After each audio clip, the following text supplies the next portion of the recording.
Hello everybody, good evening and welcome to the United Stand. Ole Gunnar Solskjaer wants 4 signings. Dean Henderson's going to be our number 1. Pogba's price has been set. Varane, we've got Real Madrid over a barrel. Camavinga, Declan Rice, Lindelof and Maguire. Loads to talk about. And I'm joined by Levin. How you doing, Levin? I'm doing great, Mark, but I feel like I've been set up here. Do you know what I mean? Like Teddy sharing him on earlier, like everyone's excited, like, oh, he's surely going to get Sir Alex next. It's just like, nah, it's just Levin. Like, just deal with Levin. But no, I'm happy to be here, man. I'm happy to be here. Yeah, no, it's absolutely cool. And for the person who's just come in and says, ignore me in the StreamYard, we're absolutely happy with the green screen of Levin because we have had people complaining that it merges all into one when we have the same background. So it's absolutely cool. Let's get into the show. Hey, Teddy Sheringham's a United legend. And Levin, you're a United Stand legend in the making with that voice. We know this. You know, I was like, how do I follow this up? Well, look, we're going to start off. There's so much to talk about tonight. But let's start off with Raphael Varane because there is an update from Fabrizio Romano that Manchester United are waiting on a price from Madrid and that they've been waiting about a week for this.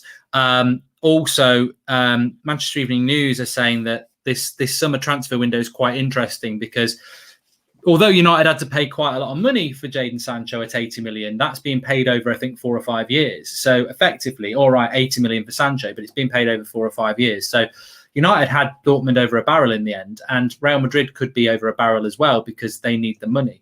And effectively, Romano saying United are waiting for the price from Madrid. Madrid are hoping that Varane's going to change his mind, but if he doesn't, they've got to come up with a price, and then the negotiations can begin. What's your thoughts on Varane at the moment to United from what you're seeing? There seems to be a lot of Spanish reports saying it's going to happen. A lot of United fans are starting to feel, he's going to stay because we've had 2 days without any news. Well, I think, you know, the sort of delay that there is now where it does seem like United obviously waiting for a number from Madrid before they make any sort of official bid.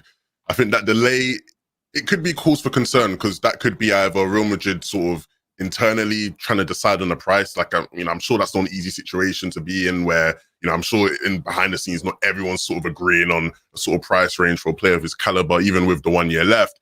At the same time is that, you know, maybe they want to give it some time, see if they can sort of sell that project and maybe there is a chance they want to convince him to stay. It just doesn't feel like that, right? When you have so many sort of tier 1 journalists sort of giving the impression that it's done. Like I saw Samuel Luckhurst, somebody was sort of asking him, do you think it is like a Ramos situation? And he essentially said, like, when there's a lot of good journalists like me talking about it, there's a good chance like this is happening. We believe this is something that could happen. So I am still optimistic about it. I do see this deal getting done.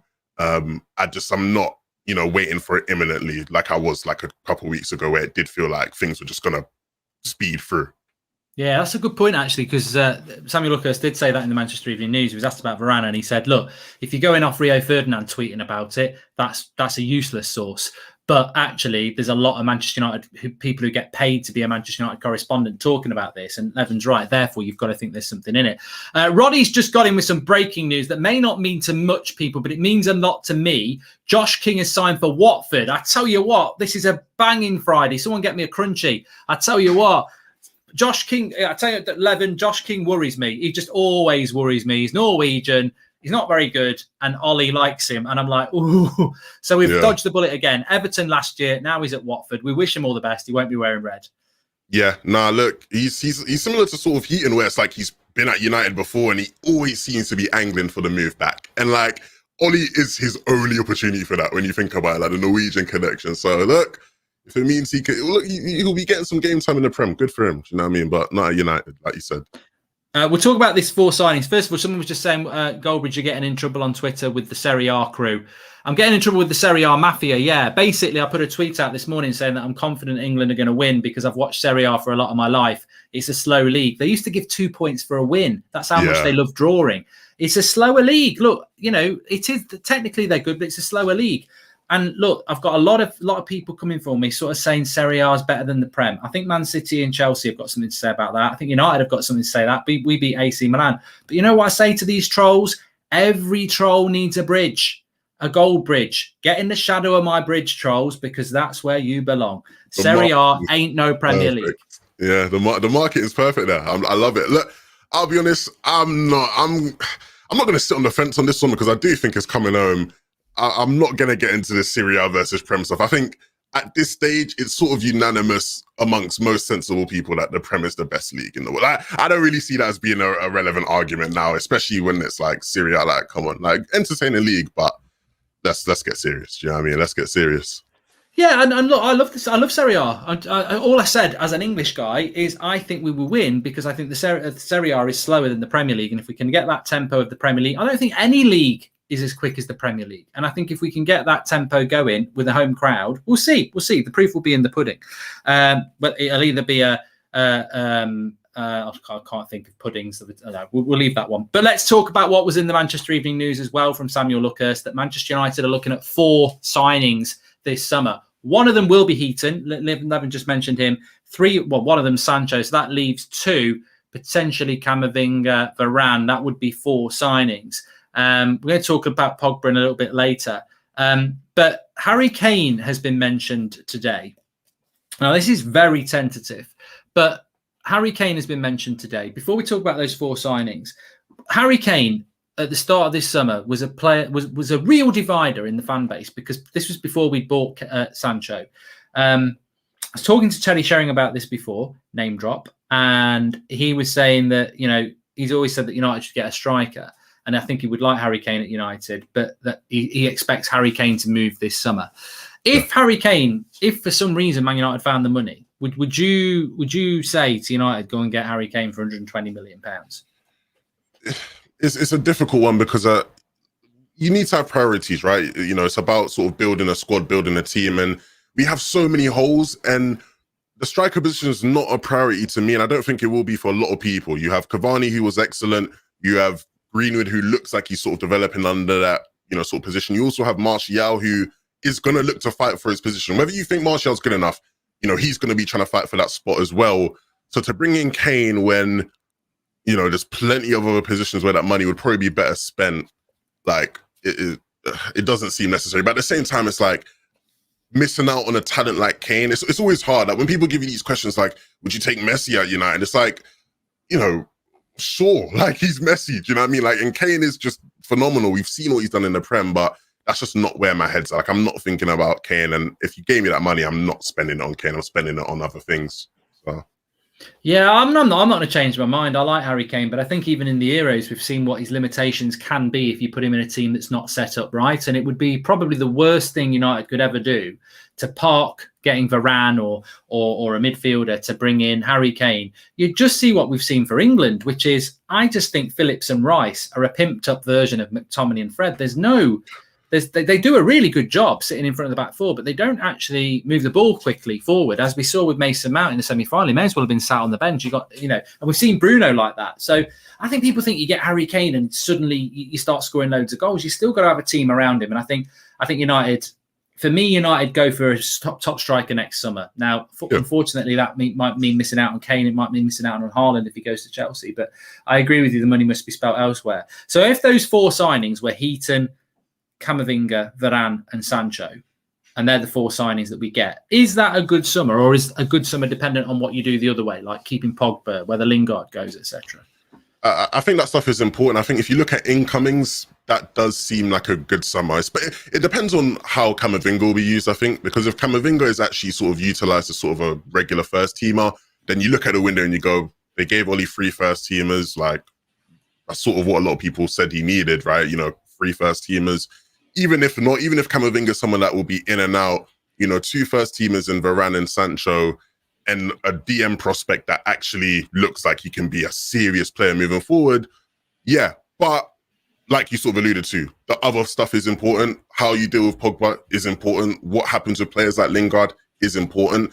So I hope people aren't just looking at the incomings. I hope, you know, people are also looking at what happens with some of the outgoings in that direction, because it is really important in terms of the balance of the squad and who we have on the bench during the season.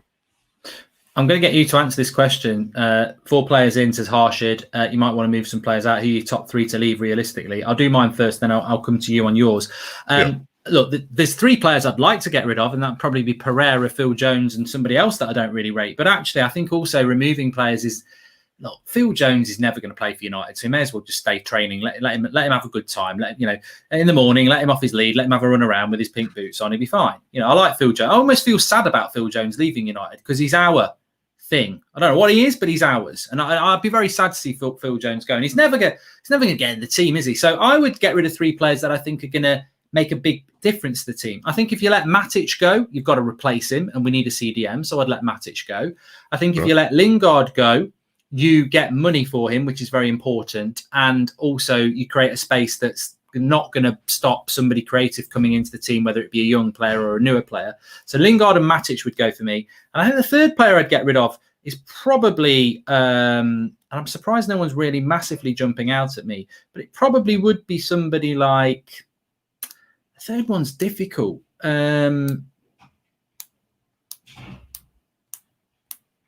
Probably Pereira, silence. probably? This is not good. Yeah, I was trying to think. I probably would be Pereira to get some money for him, but I actually thought somebody.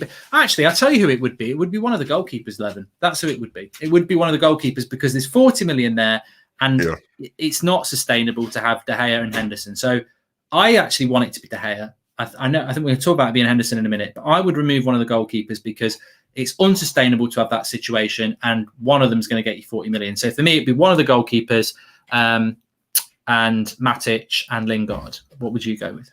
It's funny you say one of the goalkeepers because it's like, it's 40 million there, but it's always like, is there? Because anytime we hear anything about De Gea, he just can't be sold. He's too expensive. He can't be sold. So, that one's a difficult one. I do agree, though, like, just the goalkeeper situation can't continue the way it is. I think the obvious one for me is Pereira to go. Lingard, I think, also needs to go. And then in terms of that sort of last one, after seeing the stuff about Matic, and it just seems like he's angling towards trying to get a coaching job, like, sure, Matic may end up being a phenomenal coach, but I don't want to see him just sitting around for the rest of his playing years and then just transition into the coaching role at United. So I'd probably go with a Matic as well. I think it'd be a pretty similar list in that sense. I see a lot of people in chat saying Dan James, and it's funny because Dan James was rumoured to leave in last summer, right? It was something about maybe, it always seems like it's Leeds, like Leeds really want Dan James. Bielsa has some weird obsession with him. I don't know what it is. Apparently Brighton and Leicester now are being touted as well. I think they'd all be good moves for him, to be fair. Yeah, no, honestly, I think that probably is his level, right? Like, sitting in some of those teams where he's probably good competition. You never know. Maybe that is his level, and maybe that is where he'll thrive. But I could definitely see Dan James being out, especially with sort of the winger rotation we're going to have coming into next season. Where would you, just before we move on from that, because I'm getting a bit of pelters in the chat for saying you can't just say one of the goalkeepers, you've got to name one, which I will do in a minute. But I don't think Dean Henderson's quite an imposter. Somebody just said that. I wouldn't call him that, but I will give you that name in a minute. But a few people are mentioning Pogba. Now, for me, Pogba, Levin, is a player that I know there's going to be some resolution there, but he certainly wouldn't be a player that I would get rid of.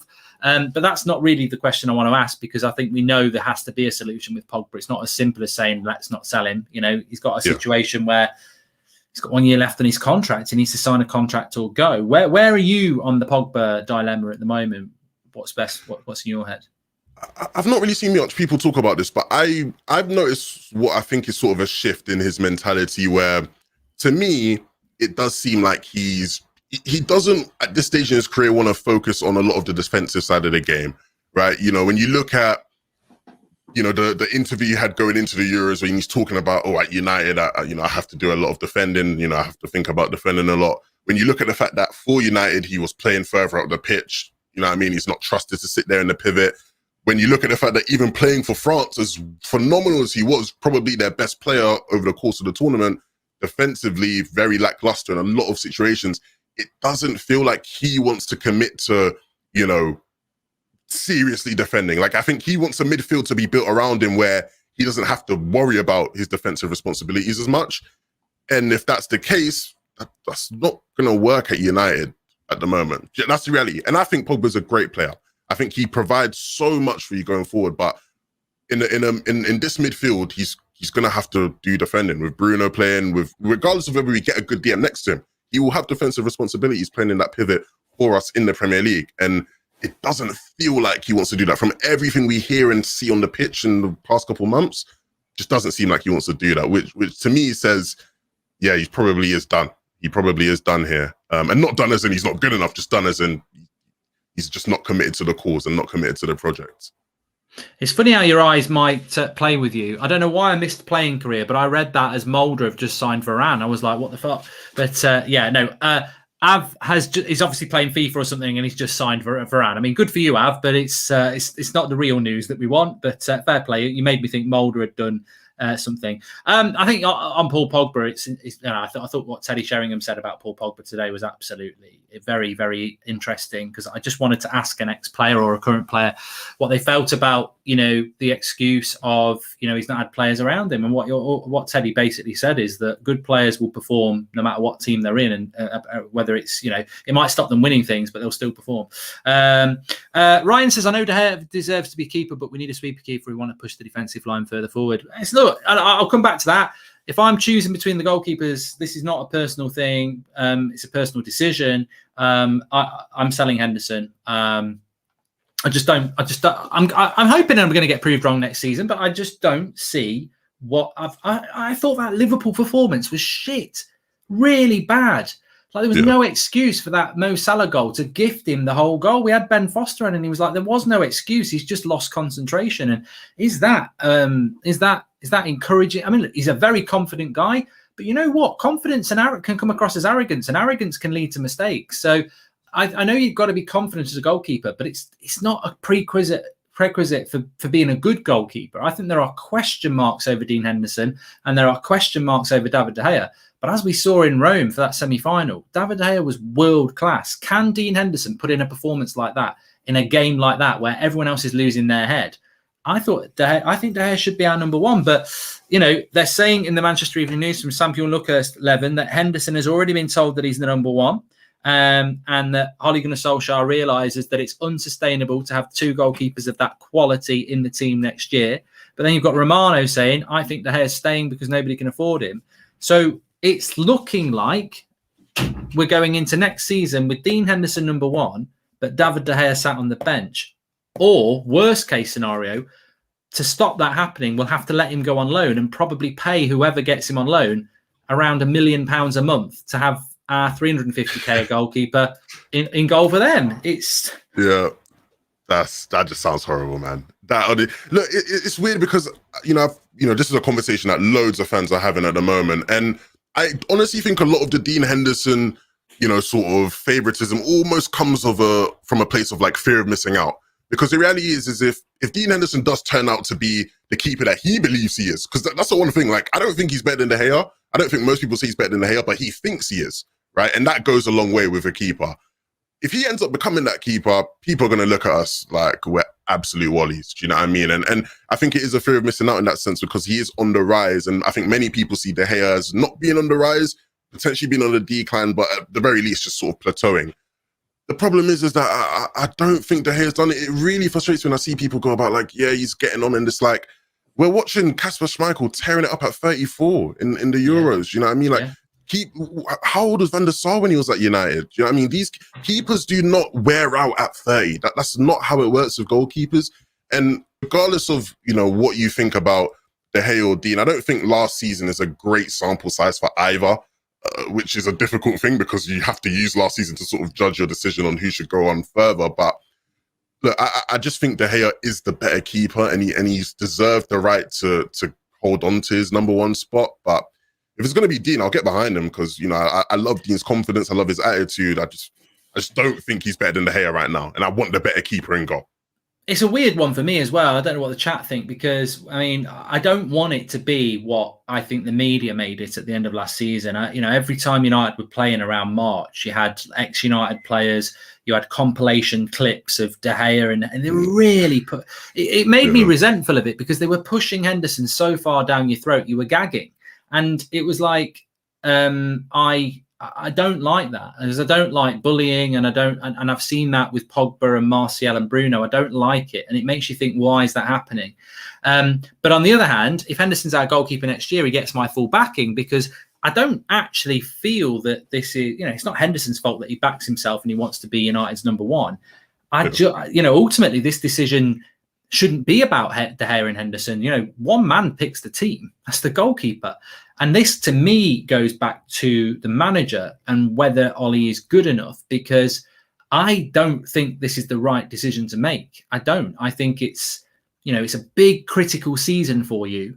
And I would just put the better proven goalkeeper in goal so that you're not having to worry about, you know, Dean Henderson. And somebody said there, would you rather De Gea go on loan then or be sat on the bench as his number 2? I actually don't think either of those situations are good. I'd rather sell De Gea and get some money so that when we, you know, I just want to see us sell one of them so that we can forget about it. Because even if De Gea's on loan at Juventus, imagine Henderson makes a mistake against Leeds and De Gea's in goal for Juventus and everyone, oh, look at De Gea in Juventus.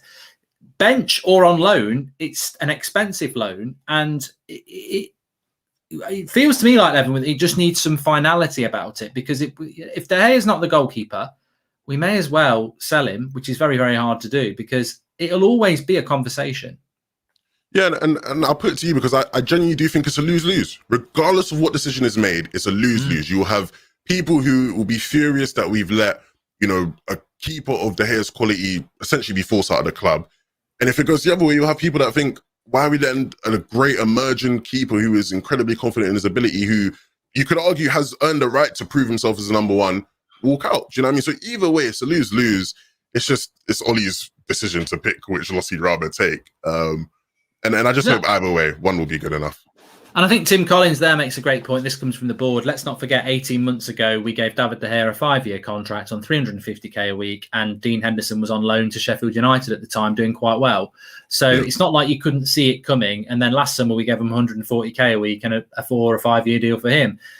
I think Levin's right. I think the ship has sailed on this. The decision should have been made last summer. We should have sold Henderson with a buyback clause and stuck with De Gea, or we should have tried to get rid of De Gea last season. No matter what we do now, because of that year where they've basically shared the role, you let one go and he does really well and you keep the other and he doesn't do so well. It's like you made a mistake. But it was interesting actually what Sheringham said about Solskjaer. He said he's doing a really good job, but I picked up on something where, you know, Teddy was totally behind Solskjaer. But what he did say is, I never thought he would have been a manager because he's such a nice guy. He's such a family guy. He's such a nice guy. And I was like, when he was saying that, even though it's a positive, I was like, yeah, this is why he don't make decisions about goalkeepers. This is why he keeps picking the same players, because is he too nice behind the scenes? And we get, you know, I don't know, but it just feels like with that, a ruthless decision needed to be made a year ago, and it didn't. And now it definitely needs to be made, but it might not. Yeah, it's funny you say this because I saw someone in chat in one of the other videos a couple of days ago going, Levin, I thought you're Ollie out, like, or, you know, you speak a bit positively. One, I'm just quite a positive person, but these are the kind of things that, you know, make me say, ultimately, regardless of what I feel about Ollie in the moment, I don't think he's the right man for the job because, you know, sometimes you need your manager to be a bit of a prick. Like, do you know what I mean? If you've watched All or Nothing, Man City, I know All or Nothing's, you know, what everyone's talking about at the moment, but it's like, if you've watched that, like, you know, there's an episode where Pep's talking to places like, you know, I want you guys to go out there and just be absolute, you know, whatever's. And you saw, I'm pretty sure Mourinho had the exact same thing where he said to his players, like, I want you to be absolute C-words. You know what I mean? Sometimes you need that. And you need a manager who's a bit ruthless, a manager who will make those decisions and stand by their decision. And I'm not saying I want toxicity or anything, but it's like, you can be harsh, you can be decisive without being someone that is a people pleaser, someone who wants to try and make everyone happy. And I do feel like it comes across with Ollie sometimes that he is just trying to make everyone happy. Like, and you can't do that in this game. You have to be ruthless. You just have to be. It's interesting, actually, because I even forget that you're Ollie out. Because, yeah, you do have that sort of positive persona. But, yeah, you know, Levin is actually an Ollie outer. He just does it in a different way. People aren't used to people being Ollie out and not, like, screaming and shouting and being just obtuse about it. But, I'm not apparently I'm not an Ollie out. I think that's I think it's actually the best way to be, because it's like, you know, I think some people are Ollie out and they get quite vicious and abusive with it. And at the end of the day, I know football generates a lot of emotion, but you know, Ole Gunnar Solskjaer is a legend of this football club. You can be Ollie out and still respect the player that he was and the person that he is. And maybe the shirt doesn't fit. Maybe it's too big for him. We'll find out. But there is apparently going to be a new All or Nothing series this coming up this season that they're going to be filming. It's not with Manchester United, it's with Arsenal. The problem is they're going to have to rename it to All for Nothing. because I thought mid-table matters would work, but they really want to keep all and nothing in it. So it's going to be all for nothing with Arsenal. But that's true. Apparently, it's going to be Arsenal next season. So, you know, they've got no European football as well. So there won't be many filming days. It will just be every weekend. They'll be able to play 3 o'clock on a Saturday as well. You know, different vibes for Arsenal. When's it going to end, Robbie? Pep, let's go of Aguero. We'll see what happens with the goalkeeping situation. But Romano keeps saying De Gea's not going because no one can afford him. So I can see a Sanchez scenario, which is, again, just before we move on, that's a good point as well. Sanchez had fell out of the team and, you know, we needed him out of the way. I mean, De Gea is a club great. Whether he's a legend or not, he's a club great. It doesn't sit right with me that we're just going to kick him off on loan and give him and pay, I don't know, Sevilla or Roma or somebody £250,000 a week to have our goalkeeper. It just doesn't sit right with me. It's a bad business decision, and it'll be interesting to see. It's just an added pressure. It's an added pressure on a manager that has got a lot of pressure on him next season. Levin, and we could end up with virtually an all-English back five. You know, all we need is Ben White. Yeah, don't mention Ben White. I know he's close to United, but let's not even think about Ben White. Look, Oli is ruthless. He sold Fellaini, Lukaku, Sanchez, Louis van Gaal and Jose were not ruthless at United because of the board. Look, I think with some of these players that I mentioned, like in the case of like Lukaku, for example, it's like these are players who specifically just didn't fit in with what Oli was trying to do there. Like, when we're talking about ruthlessness, we're talking about in a sense where, like, in this scenario where it's a matter of you have 2 good keepers, like, you got to pick one. You got to go with that. Do you know what I mean? You make these decisions.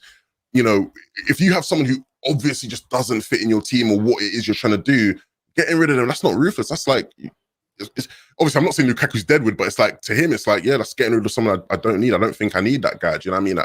To me, that's not ruthlessness. That is just building the squad you want to build. Being ruthless is making a decision like this where you're stuck in between a rock and a hard place. Both keepers are good. Both keepers deserve a right to fight for the number 1 spot, but they can't. You have to pick one. That's being ruthless to me. Yeah, definitely.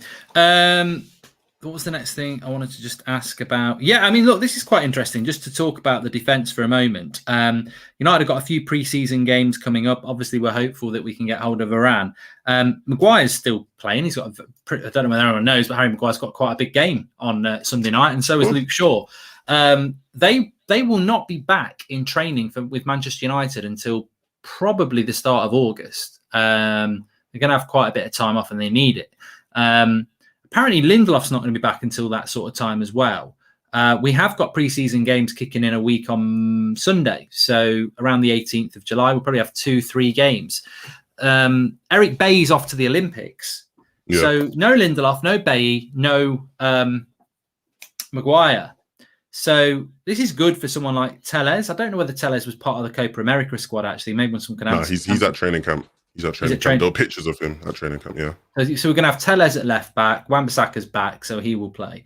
But it's interesting, isn't it? Because we've been talking about loaning out Axel Tuanzebe, but ultimately centre-backs will be Axel Tuanzebe and Phil Jones. What do you think about? I mean, it's funny, though, because we were talking about this last night, some interest from Roma for Eric Bailly. Well, Eric Bailly's not going to be there. He's going to be on the Olympics, and neither is Lindelof and Maguire.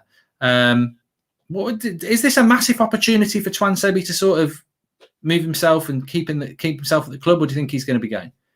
Yeah, I think it will be a great opportunity for him to play and then try and prove himself in those games. I can't particularly say I think it'll be enough, and I love Tuanzebe. Do you know what I mean? Like I genuinely don't think I'll ever forget this when he came in and played against PSG and he had the performance he did. And in the post-game interview after, he's like, "Yeah, it was good to get a run out." Just locked up Mbappe and Neymar. You're calling it a run out. Like I will never forget that. Like he had Mbappe in his pocket and called it a run out. Do you know what I mean? Like I love that in him, but it doesn't seem like he's really gonna get a look in realistically. Like if we bring in Varane, for example, Varane, Maguire, Lindelof is a priority. Bailly seems like he's more of a priority than Tuanzebe. Of course, if Bailly leaves, maybe there's a chance there, but Tuanzebe needs first team football. He needs to play week in, week out. So, I'd rather him go out on loan. I think he needs the time, especially, when you're dealing with injuries, you're struggling to get in the squad. Sometimes you need a loan, you know what I mean, to show to the manager, I can play week in, week out. It's really interesting actually, because I think I like Twansebi, and I thought against that PSG game he was so elite. I can't remember whether he got man of the match, but he was so elite in that game, and to not have built on that, I think it is a real shame that we didn't do that. But he's surely going to have to play in pre-season, and if he plays well in pre-season, I'll be blunt and say for me, Eric Bailly would be the player I would move on, and Axel Twansebi would be the player that I keep. But it would be interesting to see what he does with that. Just talking about loans, Tahith Chong has been confirmed as he's going to just up the road from me. Actually, we were talking about this just before we went live. He's off to Birmingham. They've done an announcement video and everything. They've shown the bull ring and some railway stations, and it's the next step for Tahith Chong. I think some people might have forgot about Tahith Chong.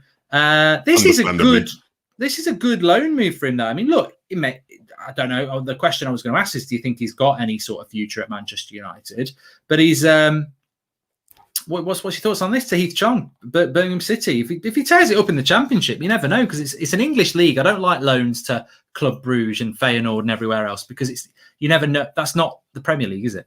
Yeah, well, it's weird because with the Championship, that does seem like it's almost become the model for a lot of the top clubs in the Prem, where you look at how it worked so well for Chelsea, where they had a bunch of their players, sort of tearing it up in the Prem or in the Championship, then they get integrated into the Premier League side. And maybe that's something that United are looking to sort of copy after, right? Players that do well in the Championship have shown plenty of times that they can do well in the Prem in the past couple of years. So, look, if he does well at Birmingham City, whether that means he gets a spot, in our squad, or whether his value increases and he's able to be moved on, either way, I think is a benefit for us. And yeah, like you said, he was the forgotten man for a lot of last season, where, off at Club Brugge, nobody really knows what's going on with him. But this is a chance to show what you can do. It is. I didn't mean to click that one there. Let me have a look. Bob Marvin AM says Chong is useless, just sell him. Well, to be honest with you, he might be so useless that you can't sell him. So at least if he goes to Birmingham and does okay, we might get 5 million for him. So I think it's a win-win. I like Chong. I do like Chong, but I do agree with a lot of people in the chat that in relation to a United future, he probably hasn't got one. But unfortunately, sometimes you do have to look at footballers as commodities. If you think about a footballer as a racehorse, you might have a few racehorses that are never going to win you the Grand National, but they might be somebody who can go to Chepstow and come second place. And I think that maybe Chong is one of those sort of players that, look, he ain't got a future at United, but we're paying him a wage. He goes to Birmingham. He does quite good at Birmingham. And then Birmingham or Norwich or someone say, yeah, we'll give you 5 million. You've just made yourself 5 million. Thank you very much. So it might end up being that. And, Shannon just says there about Palestri. I mean, that's a player, just before we move on, Palestri and Diallo. I mean, they came into the club sort of at the end of last summer transfer window. Everyone was pissed off that we didn't get Sancho. And it was like, oh, what's all this? It's a panic buy, one's for the future. Yeah. We've heard all that before. And here we are a year later where Palestri probably is going to go on loan again. And we don't know what's going to happen with Diallo. I mean, they're just massive unknowns, aren't they? Yeah, and it's a shame because I think with Palestri, I'm not going to sit here and lie and say I watched him at Alves. I didn't, and I don't know how he did at Alves. But it does seem like he is probably going to be on loan again. And, that would be good for him. Diallo, to me, shouldn't be an unknown.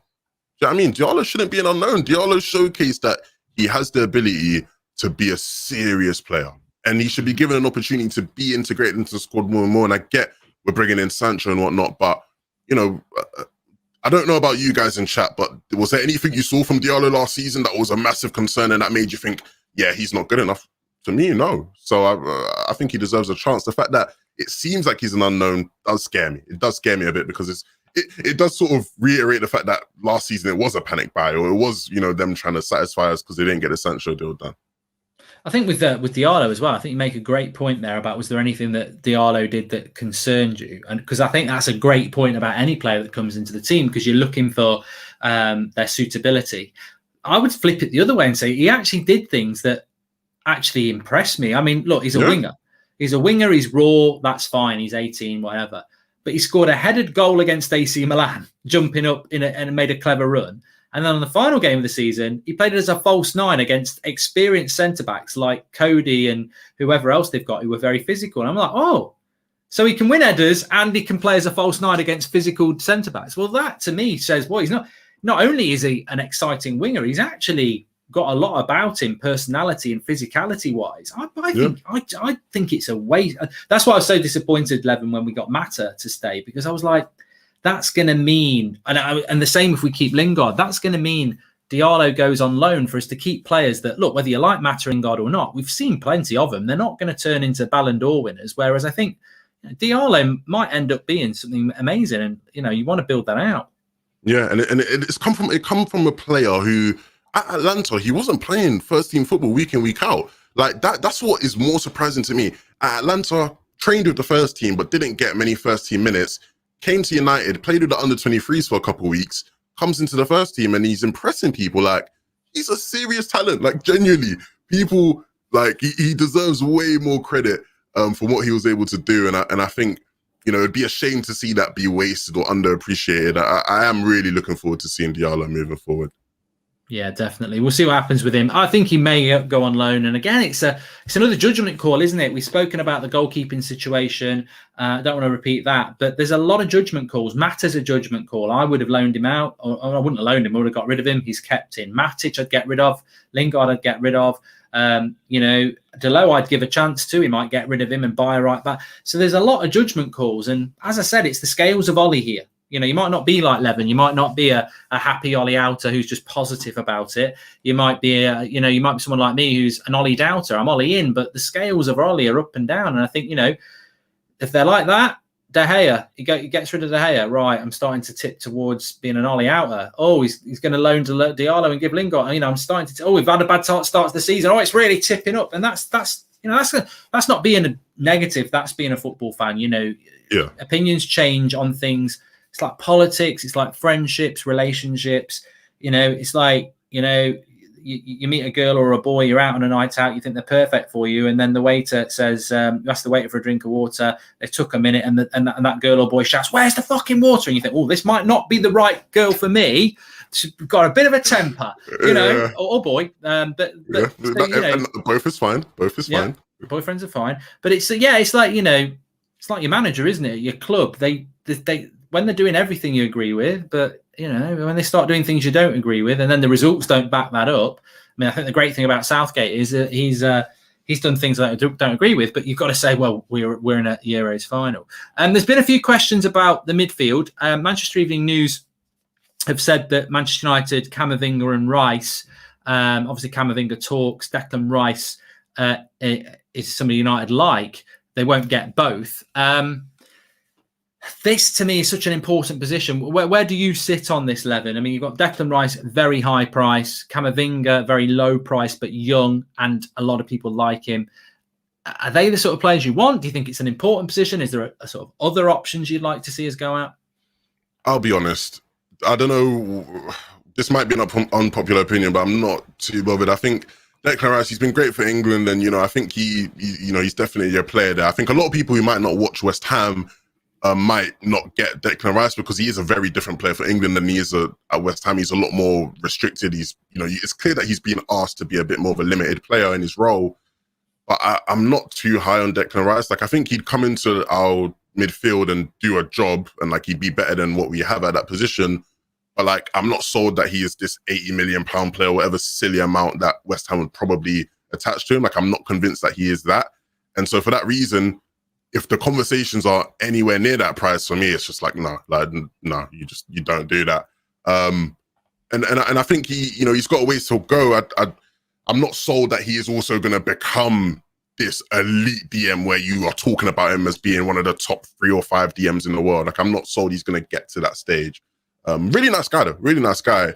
Very likable player, but yeah, I think I'd rather take the punt on Camavinga, who I think is, probably has a higher ceiling. Isn't as proven as Declan Rice, fair enough. And for that reason, he might not even get into the team because of the way Ollie is with his sort of, squad selection. But I think I'd lean towards Camavinga in that sense.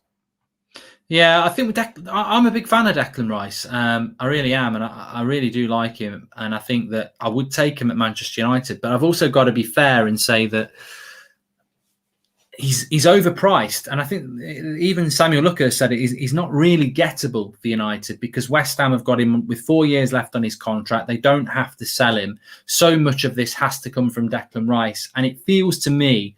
Well, I know definitely that he'd go to Chelsea over United anyway, but it feels to me that whether that's the case or not, it's a Chelsea signing because Chelsea have got the money to go. There's 70 million. I don't think United. I think United would be. Would have to sort of get him for about 50, 55, and West Ham don't need to do that sort of deal. And I think also for United as well. Do you feel with Declan Rice? So I rate Declan Rice 11. I do, and I think it'd be a massive improvement because he actually can do the CDM role that McTominay and Fred can't do. And if you look at Souček, he has someone next to him who is allowed to get in the box, and that's why Souček scored so many goals. So I think he would be a big improvement for us. But I do think that if we spent big money on him, he'd have the same problem Harry Maguire's got, where they are a good player, but the price becomes too much for the player. Like Harry Maguire, as well as he's playing, he's not an £80 million centre-back. He's probably what Phil Stones is, Pebbles, John Stones is. He's like £55 million, which I think is what Declan Rice is. But if you pay 70, 80, that's always a problem because people want a 70 to 80 million pound CDM.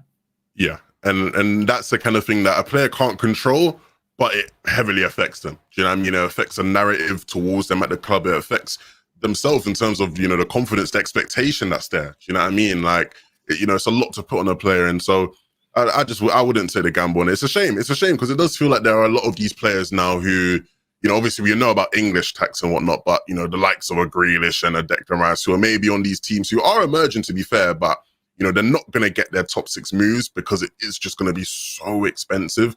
Whether it's worth it or not, it's just going to be so expensive for any top 6 team to try and get them. So, it is what it is. That's how the game is nowadays. Would you? I mean, do you just on that? Is this an imperative position for you? Or are you? Yeah. Because I know Ricky said in the past, and a couple of other people have said. I think I can't remember what Kev said, but I think he was the same that he quite likes. It doesn't quite like McTominay and Fred, but he's like I think they can do a job for us next season. I don't like McTominay and Fred playing in a midfield pivot together. I think both of them individually could be great utility players. I think you look at both of their skill sets and they both could do a job in a certain role. They're the kind of players who maybe you do sub on or maybe they play Carabao Cup games or whatnot, but they're not supposed to be starting in the midfield together for me. And I think for a lot of people, to be fair, after a lot of the performances last season. So yeah, I'm not a fan of McFred together in the midfield, but I don't think they're useless. I just don't think they should be playing as DMs. They're not DMs. I also think that one thing that's not that we should be utilising is trades. Not to want to do American speech, but swaps. I do think that we have got assets, and the Andy. I think we will buy other players definitely because there would be repercussions if we only bought Sancho. But I do think that we could utilise trade. I mean, if we don't get, I don't think we get Rice. I think we can all agree on that. I like Rice, but I don't think we get Rice. Camavinga's difficult. We might not get Camavinga. If we don't get Camavinga and we don't get Rice, what sort of options do you see then? I know we're not really linked to anyone, but that we could end up in that situation where we haven't got anybody then. Is there anybody you sort of think, well, because some people mentioned Calvin Phillips from Leeds, who at some point he's going to have to take a step up, but he plays for Leeds, and Leeds and United don't have a.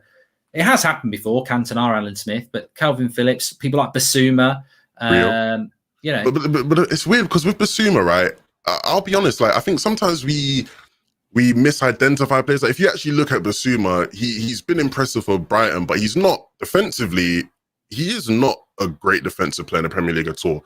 Doesn't register many pressures, many interceptions, many tackles. Like he is much more focused on getting forward, right? Like he is not the sort of DM that I think people want us to have. And I think identifying the right caliber of player is hard.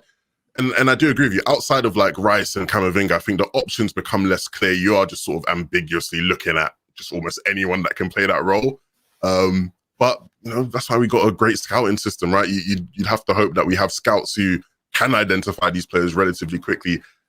little tip, it probably looks like League One, just the French divisions in general are the best places to look for these kind of players. Like, they are flying out everywhere. Kante, Samare, Camavinga, like Cacaret, all these French league players just seem to... The Monaco one that no one can pronounce. Literally, so many of them. And Diddy, I think Diddy came from there as well, didn't he? Did he as well? Like, if he did, like, that's mad. Like, many. And you know, basically what we need to do is a little bit like Line of Duty style. Basically find out who the scouts are for Leicester and just put a tail on it. Just follow it. Oh yeah, he's heading to France, right? Just follow him wherever he's going to go. No, he wasn't. He's not. He came from Genk actually, and did he? I always thought he came from the French league. But But I do think we need to do that. We need to be tailing these Leicester scouts wherever they're going. He's in Benidorm. Oh, he's actually on a family holiday. Don't worry about it. But I do think you're right. I think that's not a bad place to look. I mean, look, I would disagree with you. That's what it's all about. I do think that Bissouma has got defensive capabilities, and I thought he did a great job on Bruno when we played them. I think he could do, but where I would concede is you're turning him into something that he maybe isn't. I think he can be a very good CDM, but I don't think he is a specialist CDM like a Declan Rice or an Ndidi is. And I think too many of the people that people put forward aren't. I mean, even Camavinga's not playing as a CDM. He's got the attributes to do it, but he hasn't played there. And that's the problem. I think the big thing is, right, if this option, right, is somebody who ideally, if we can keep Pogba, you want them to play in the pivot of Pogba. So I don't think you want to get someone who you might have to say, hey, look, I know you don't typically like to play in that role this way, but, you know, we want you to have more defensive responsibility. Like, I think if you're looking for someone to pair with Pogba, you might want someone who is just willingly going to be more of the defensive anchor. And that's just where I see it, if you're going to keep Pogba. Jack says, Garner, what do you think about him? Interestingly, Jack, and in fact, I'll put that up on there for you. He was spoken about in relation to Twan Sebi and Tahith Chong in the Manchester Evening News today. And they said about Garner that ideally he'd want a really good loan deal, maybe a high championship club or a lower Premier League club, with the view to, looking to go into the United's team next year, which I think is perfect for Garner. I did keep an eye on him in the championship when he was at Forest, and he did very, very well. But Forest were a sort of lower championship side, not as much pressure as a team that's looking for promotion or maybe a lower Premier League side. I don't think personally, Levin, I don't know what you think, but I think Brandon Williams is Antoine Sebi are a big red flag for a young player that's just going to be at United to train with the first team. Training with the first team ain't nowhere near as good as playing for Birmingham City or Nottingham Forest or something like that. Yeah, especially if you're not someone who is ever going to get an opportunity. Because even with like Diallo, even if he was to stay and not go unknown and like Matt wasn't in the equation, he's not playing week in, week out, but he's training with the squad regularly and he will get like a look in every once in a while. Whereas like some of these guys just aren't getting an opportunity. Like Brandon Williams, like he's just not getting a chance to play. Do you know what I mean? And we saw that last season where it was very minimal. If I'm James Garner, like, yeah, I'm looking for that loan. Do you know what I mean? It's like the formula, like I talked about with Chong, like a lot of these talents will get a move to one of these kind of clubs and get an opportunity in the championship or maybe a lower level Prem side. If they can impress, that's great. That's great. Either they stay or they get moved on. Yeah, definitely. Chouamini, that's the one from Monaco. Yeah, he's another one. And there's another one as well. I think it's, Kamara at Marseille. Kamara, is it? Yeah. Kamara at Marseille, yeah. There's a lot in the French league. Probably about another 4 or 5, yeah. I don't know why we're not very good on French league acquisitions. Camavinga would be a good start. But I tell you what, if you said to somebody, right, go and get a midfielder from the French league, you don't even need to know where Paris is, France, even say bonjour. You just go Camavinga. Camavinga is not good scouting. Everybody knows about Camavinga. But look, that doesn't mean it's not a bad. Samari was a player we knew about as well. He's gone to Leicester, as we said. So some cracking players moving out there. One thing I did forget to mention about Pogba, by the way, in the Manchester Evening News, they said in relation to a Pogba deal, don't hold your breath. And I suppose you can read that in many different ways. I personally think he's going to run his contract down, Levin. Yeah, and I think a lot of people probably are like coming to that point because you look at it, it doesn't make sense for him to like. It's like the Raiola thing to do now. Do you know what I mean? So many of Raiola, even this year, how many of Raiola's like big clients are sort of like doing that, where you run down your contract like Donnarumma, like you sign on a free. I'm sure Raiola's getting plenty of bonuses.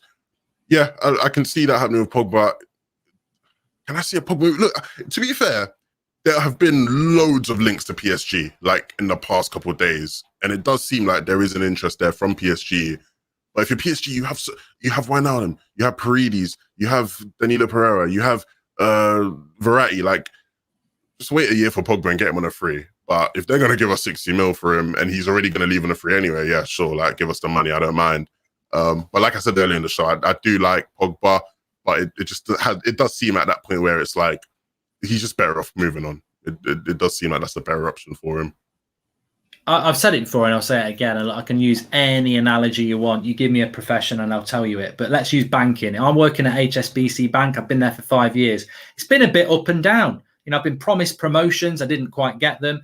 And now, you know, I've got 1 year left on my contract and I've got NatWest. I've got bloody Deutsche Bank. I've got all these banks who want me. And they're saying, you know, next year we can take you now and you'll get a wage. Or if you wait for a year, we'll give you a massive signing on fee. We're going to give you car, house, the lot. I'm like, you know what? Oh, HSBC are giving me something now. Now they're showing me the love. I'm like, yeah, you know what I'm going to do? Let's just sit back for a year and see how it goes. And, you know, HSBC is getting more and more desperate. Please sign it. And I've got all these other options as well. And look, as a United fan, I want this resolved. I do want it resolved. But I cannot move away from the fact that, and you picked the point up there, Levin, about Raiola. If you're a footballer in this modern day, Paul Pogba goes for 40 million quid. He gets himself about 350 grand a week. If he waits a year, he knocks on the door of PSG and goes, I want 400 grand a week. And I tell you what, I want 20 million of that 40 million you were going to have to pay for me. And that's what they do. You make massive and massive amounts of money. Yeah, and it's just the Raiola thing. Like, it's his formula, and it clearly works for him. His clients don't seem to have a problem with it. So I'm at a point where I can just see him running on his contract. And it's like, whatever offer Man United are going to offer him this summer, it's going to be on the table next year. So you might as well just wait. Like, that offer will remain on the table until it's time for him to make his decision. And so, you know, I don't think he should be in a rush at all. And also the thing is, he can sabotage any sale. People say just sell him. That's naive as well, because, you know, if I'm Pogba and Levin's Ollie and or Ed Woodward, sorry, Levin, you've got to be Ed Woodward now, and you come and say to me, right, you're not signing the contract, so we're selling you to PSG for 40 million, and I go, no, I'm not going. I'm not going, because I'll go to PSG in a year and I'll have that 40 million in my pocket to swivel on it, you know. Well, you won't be picked next season. Let's see how that's going to play out when you're struggling against, 6 games into the season and the press is saying, you know, he's got the power and he's going to get the P's on this one, Pogba. He's got the double P's. In fact, he's Paul Pogba. He's in power. Yeah, power. P power. P power. Triple P's. PP and power. PP and power. And it's not a good situation for, isn't it? It goes back to what we were talking about, De Gea and Henderson. It's not really on Ollie. It's not really on the player. It's on the way that this has allowed itself to happen. I'm a United fan. I want things to work for United, but I also see how many issues we create ourselves. De Gea could be going on loan and we're going to pay £1 million a month for him to do that. Pogba could run his contract down again and go for nothing. It's you know, we can't all just hide behind Sancho, Varane and Camavinga positivity. There are issues there as well. Yeah. And I think the big thing is, like, this is what you have a director of football to do, to avoid these situations. Like, it's about the ability to squad build and stop these things from happening, manage the wage structure well. And so how this gets dealt with, you know, we'll be telling on John Murta and Darren Fletcher and whatnot. But if they even do have, you know, the power we think they do, it'll be telling on what they're like in their positions. Yeah, we're going to call it PP power from now on. Yeah, Paul Pogba power. He's got it. He's got the P's. There was that question there, and being as we've got Levin on, I will answer it. Andy and Bruno talk about Mino Raiola. Why do I back Ollie? And I'll ask Levin why he doesn't back Ollie going into this season, so we can get at both sides of the story. I back Ollie because we finished second in the league, and I think that 3 years is more than enough. It's the right year now. I think, lots of people say he could be sacked by Christmas. I think you look at the start of the season and the transfer window we're going to have. I don't think that will happen, but it might happen. But I certainly think the next time things go wrong, he's got to go. After 3 years. So for me, I'm very relaxed about being Ollie in, because I'm like, look, it's going to go one or two ways. He's either going to really rip it up and we're going to challenge for a title and win a trophy, or it's going to go bad and he's going to have to go. And I hope it's going to go well, because for every time it goes bad, a manager comes in and goes, I don't really like Harry Maguire. I'm not a big fan of Bruno. I need my own players. And the cycle starts again. So I'm hopeful with Ollie, as I always said, but I'm not convinced. But the great thing is, if you're not convinced like me, but you are Ollie in, you're going to get convinced one way or the other in the next 8 months, because there's no slippage for me. This is the season. You stand and deliver, really. Levin, you? I think it's very complex, because you have a manager who, like, a lot of the things you said there are like positives and there are reasons to believe he deserves, the next year to sort of prove himself. But look, trophies aren't going to be enough, right? Like, if he wins trophies, that'll be great for him. But it's like, the big thing is, can he keep up this sort of club atmosphere, where I think that's a big thing where he gets a lot of his credit. Can he keep up the atmosphere? Can he keep players happy and also make progress on the pitch? The big thing for me, like I say this so much, like the main reason I don't believe in Ole and I just don't believe he's the right man for the job is simply because there are just certain qualities that I think he lacks that a good manager and a successful manager needs. Do you know what I mean? And to me, he doesn't have it, where it's like he doesn't have the ruthlessness, he doesn't have sort of the tactical nous. Like I don't think he doesn't have tactics. I think that's a bit absurd. You don't get second in the league with no tactics. It doesn't make any sense.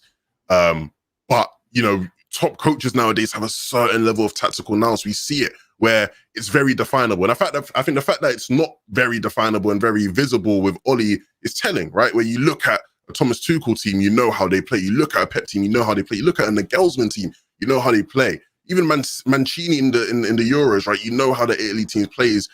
I think there's certain aspects there where Ollie is very, very lacking, and it concerns me. What I say though to people, I say to all people who always ask me like, you're Ollie out, cool, can these things change? If Ollie goes and wins the treble and everything's good and you're an Ollie out, are you going to still be screaming Ollie out if he goes and wins the treble? You might still think, he fluked, like I don't think he's a man. But you're not going to sit there and be screaming Ollie out, like surely not. Do you know what I mean? So things change. Managers can change your opinion. My opinion of him now is that he's just not good enough. He has an opportunity to prove me wrong, because as much as I might want him out, he's not being sacked. Like, he's going to get the season to prove himself. Do you know what I mean? So I'll give him that opportunity to do so. Similar to Southgate, Mark, where it's like, I don't think Southgate's good enough to be England manager. If he wins the Euros, he deserves the benefit of the doubt to go to the World Cup. Do you know what I mean? Like, that's just how it works. It's a results-based business. If he gets the results, he'll get the chance. That's how it is. Definitely. I think Paul's right. He always asks that question, what is our style of play? But I think Levin has hit the nail on the head again. I don't actually like the way England play. I said this to Teddy Sheringham today before we went live. I said to Teddy, you know what? It's really weird. We're 90 minutes away from doing something we've never done in my life, but I don't feel an affection to this England team like I did with Euro 96 and Italia 90. And he said to me, it's because of the way they play. In Italia 90, it was a romantic. And in 96, we played really good football. And this England team doesn't. But we both said, this is how Germany win titles. It's efficient. Yeah. And do you want a team? It's quite rare that you get a team that plays vintage football and then wins things, because you've got to go through that ability of keeping clean sheets and everything like that. And I think you're spot on, Levin. I think with Southgate, I don't actually like the way Southgate plays football. And I think he makes quite pragmatic decisions, but he might only, as A says, only winners are remembered. We all want, and I think as United fans, we definitely want this, and we've been spoiled. We want the good football and we want the trophies. Next season, maybe Ollie wins or gets into a title race playing crap football. That'll always be a battle, Levin, for United fans, because we want a different brand of football.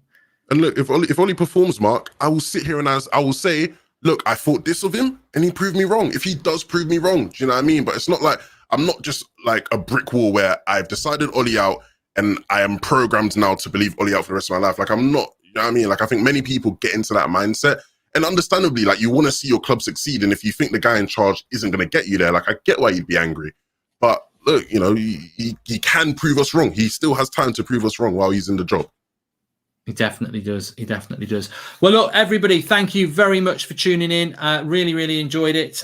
Make sure you smash a like and the video and subscribe. Big up to Levin for coming on. Levin, you are on your socials. What socials are you on? Yeah, I'm at Levin2K on everything. It's funny because a lot of people still spell my name with like an I, like Levin. It's not that, guys. It's literally like the number 11, but without the E. So just Leven and 2K on the end. So Levin2K at everything. I appreciate you for having me on, Mark. It's a lot of fun as always. No, it's good. I've seen some of your shows. Obviously, Levin does a bit of presenting as well. He's more than capable of doing that, but it's nice just to link up sometimes and have a bit of a chat. And yeah, we'll be doing plenty of that in the future. So make sure you keep tuned, subscribe, smash a like, and we'll see what the next few days hold for Manchester United. There seems to be movement around Camavinga. I think that one's the one that we might get the finality on. I'm not saying we're buying him, but I think we'll get the answer on that before Varane. With him on holiday, it just seems a little bit, we're waiting on him to come back. So Real Madrid can try and convince him at the moment, but we'll see what happens. Yeah. Thanks everyone for watching. We'll speak to you all soon.